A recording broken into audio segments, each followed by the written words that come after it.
going on, y'all? It's your boy Broccoli Bell Boy, aka Russell Westbrook, aka Veggie Malay, aka Mr. 51 pounds down to counting. Who's counting me because I'm Petty Kruger making means while you dream. Sauce, Barreau, Broccabelly, Peg, Grills, Juice, Leroy, Kimbo, Christ save them all from they whack ass vices. Black Fabio, Nate with your neck, double breasted. Pink luster, moisturizer all in my hair. Conversion van in the back. Kind of flubbed that a little bit, but let's just get off of the AKs real quick and tell you what we're talking about today. We're talking about adaptogens. So now adaptogens are particular types of herbs that have been classified dating back to maybe 1947 in the USSR. For a lot of you young people, a lot of you zillennials, and a lot of you younger people, that was the Soviet Union, which we now call Russia. You know what I'm saying? Just whatever, collection of places that we now call just general Russia, what have you. So back then, those people were trying to find out some military advancements for endurance and performance. So they were scouring like natural things that they could use to do this. And what they came up with was Panax ginseng was a very good thing that would help them do that naturally. And they put a lot of money and funding into that. So after that, they noticed that the Chinese people were charging a lot for Panax ginseng. So in turn, they found Eleuthero. Eleuthero, sometimes you can look it up and you'll see that it'll say Siberian ginseng, which is not really a ginseng, but it's oftentimes said to be a ginseng just because it does kind of the same similar effects. But you know, you may be familiar with ginseng, you hear about that, and it, you know, a lot of people take it because of the, you know, make your man strong, you feel me? But it is an adaptogen as well. That's what we're talking about today, as well as Eleuthero. So they just figured that it has a lot of the same effects, whether it be enhancing your endurance, not in the bedroom, but your endurance, you know, exercise-wise, and it also makes you be able to combat stress in, you know, a very effective way outside of using drugs or what have you. So, like I said, Chinese people charging a lot for it, so they were like, fuck this shit, we're gonna use Eleuthero. One of the main guys spearheading this whole thing was Dr. Israel Brecken. He's said to be the father of adaptogens, but you and I know that herbs have been around forever. He spent a whole lot of time and dedication to studying this and categorizing this, and you know how the cookie crumbles a lot of times. Whenever somebody writes some shit down, you know, it is what it is. But I'm pretty sure a lot of people in the past knew what the hell this was, but he is called the father of adaptogens. So before I even go on any further, I think I should probably tell you what an adaptogen is, right? Right. So the initial definition of an adaptogen, this is the initial thing that they came up with as far as adaptogens go. They knew that it just did a whole lot of good stuff for your body to make you normalized and, you know, really interact with your body in great ways and not really be harmful. But let's go with the real concrete criteria that they outlined when they initially came up with these adaptogens. So, non-toxic in normal doses. They produce a non-specific state of resistance in the body, helping you to restore normal physiological function that has been altered by chronic stress, meaning that it's just very good for stress and normalizes your body. These are just like general, you know, definitions or what have you. There's nothing scientific about this. Later on, I'll give you the rest or whatever. But third one is, it has a normalizing effect to the body to help you restore physiological function that has been altered by chronic stress. So after that, they was like, let me get a little bit more specific with this. You know what I'm saying? People just dove into that a little bit more to figure out some more like concrete ways that they can say this affects your body. They know that it helps you relieve stress.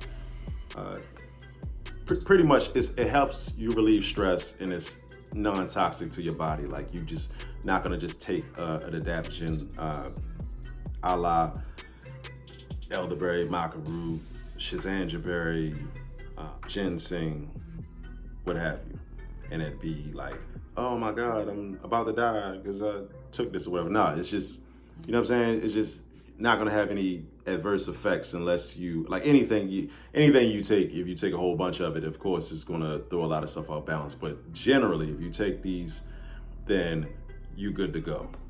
Later on, they came up with 2 different ways that it's a more clear defined reason that these things help you out. So it's your HPA axis and your SAS axis. So you got your hypothalamic, pituitary, your adrenal. That's the HPA. SAS, sympathetic adrenal system. HPA controls your adrenal function, as in your nervous system, your immune system. SAS is your fight or flight system. So it also works on a cellular level with people that have like problems with cortisol-induced mitochondrial fatigue or fibromyalgia. Well, and fibromyalgia, I'm sorry about that. And as I say all this about all these things that it's good for, and it does to reduce stress, and they have their own particular things that they may actively affect. You know, like every adaptogen is not the same. You know, some of them are cooling, some of them are warming. When I say warming and cooling, I mean, or drying or what have you. Drying and moistening. Moistening meaning that it's giving more fluid to your tissues. Drying meaning it's taking fluid away from your tissues. And you may need, you know, one or the other for certain type of ailments or what have you to treat yourself. But generally, most of them are very safe to take. It's just all about a matter of taste and all about a matter of what it may attack a little bit more, where it may be more designed to attack. But none of these are a replacement for you having a good diet, good sleep, just general good health practices and, you know, a healthy diet. So yeah, you can take ginseng. You just saying, oh yeah, I got a erectile dysfunction. Yeah, you know, over time that's gonna help you. You know, you keep taking it or whatever. But if you taking something or eating stuff on the back end or your daily diet that's, you know, fucking up your blood and shit like that, then, you know, like you may have one moment of goodness, and then the rest of the time, like you depending on this to, you know, keep you up. So it's best with any herbal practices. People are going to tell you, like, if you go to any holistic doctor or what have you, they're going to interview you and ask you about what are your actual practice, what do you do? What are your habits? They're not going to give you anything to say like, okay, this is a magic pill just to help you out with dysfunction A or dysfunction B.